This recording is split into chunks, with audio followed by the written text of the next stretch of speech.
Welcome back to Real Lounge Entertainment. As always, I'm Mike, and here we are, guys. Day 12 of 12 Days of Christmas Horrors. Yes, today we finish off 2025's 12 Days of Christmas Horrors. Thank you all for everybody who's watched all these videos. If you haven't, make sure you look back, check out this year's and last year's 25 Days of Christmas Horrors. That's 37 Christmas horror movie reviews you guys can check out on the channel. So I just want to say thank you guys for supporting us and keep checking out the channel. So as always, make sure to give this video a like, subscribe if you haven't, and let us know in the comments if there's any Christmas horror movies I haven't done this year or last year that you would like to see maybe next year. So on this, the final day of 12 Days of Christmas Horrors, we bring you a remake of the classic original movie Black Christmas from 2006. This movie was 1.5 hours long, clearly rated R, pretty darn strong R if you ask me. Had a budget of $8 million and a box office of $20 million, which didn't light the world on fire, but also isn't too bad. So does this movie come even close to the original? No, not at all. But it kind of does its own thing, and I respect it for trying to do something else instead of just trying to make the exact same story. I mean, the same basic thing is there. A bunch of sorority girls in a sorority house around Christmas break has, the not mom of the house, but the one who looks after all the girls. The same type of death scenes in it. So you have some of the similarities, but they do their own thing with the violence and characters. So I definitely respect them from doing their own thing with the story, having it stand on its own two legs, and make enough differences. I think it was probably better than just trying to do a scene by scene remake. So like I said, this is about sorority girls in a sorority house around Christmas time. They open each other's presents, they drink wine, they're just having fun.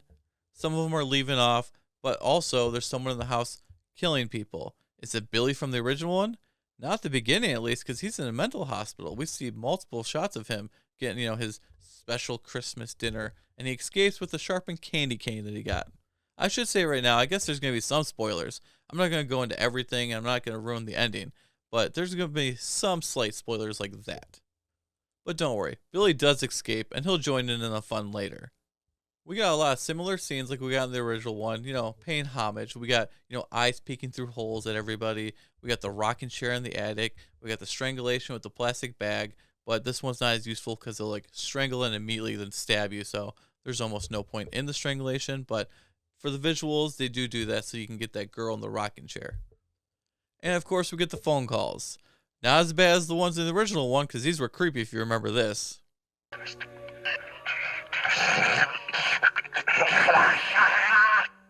But nevertheless, we do get some harassing phone calls. Mostly saying stuff like, "You're my family now." So this movie does differ quite a bit from the original. We have a lot more characters here, so we have a lot more victims. And we also don't get as close to these characters because there's too many, if you ask me. This movie's a lot gorier than the original one, as most movies were in 2006. And the lady in this house that's in charge of the girls, she's actually nice, and you actually like her in this one. While in the original one, she's protective, but she's also a drunk, and you don't really like her.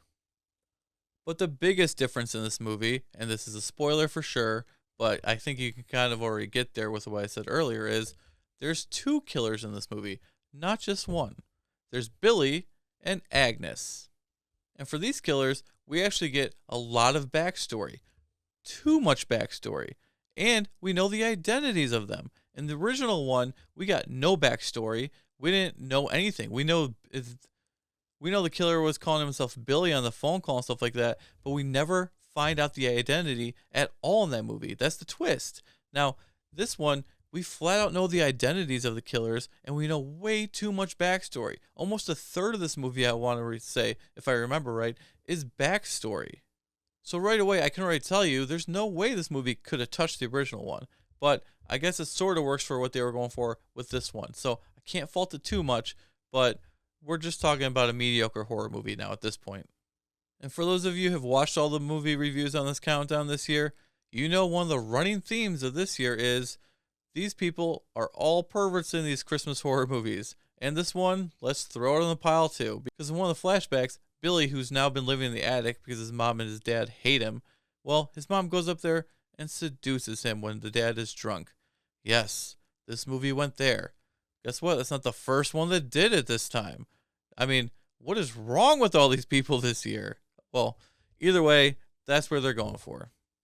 As a whole, this movie is entertaining enough, the acting is solid enough, the gore is pretty good, and the death scenes are pretty decent. It's shot nice, and I even like the darkness and the filters they use. It gives this movie a really good feel, which might be one of the best things of this movie. Is this movie looks really cool. Like I love the look of it.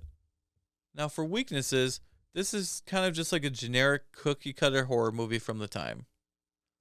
The story is trying way too hard, and I definitely like it better without having all the backstory and everything like spoon fed. It's much more fun when you don't know everything. You need to hide little things so we can fill that in with our head, which makes us like involved in the movie.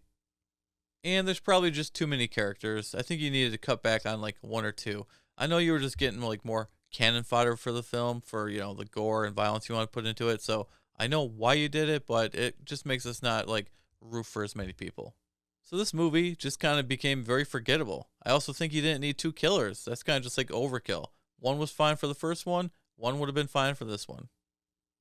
And the movie's pretty mean spirited. I mean, the girls are cool. It's not like a Rob Zombie movie where like every character you just can't stand because they're just all, bad mouth and stuff like that. No. Some of the girls are like nice and like the lady of the house you like. But the movie is very mean spirited. And let's face it, those flashback scenes can get very gross and disturbing. Now, this movie is kind of just like a middle of the road horror movie, so I give it 2.5 presents out of 5. I don't regret watching it, and it's decent enough. So, thank you for watching day 12 of 12 Days of Christmas Horrors. Have a Merry Christmas from everyone here at Real Lounge Entertainment, and keep an eye out because I'm going to do a ranking video of all 12 Christmas horror movies I watched this year. Thanks, everybody. We appreciate you.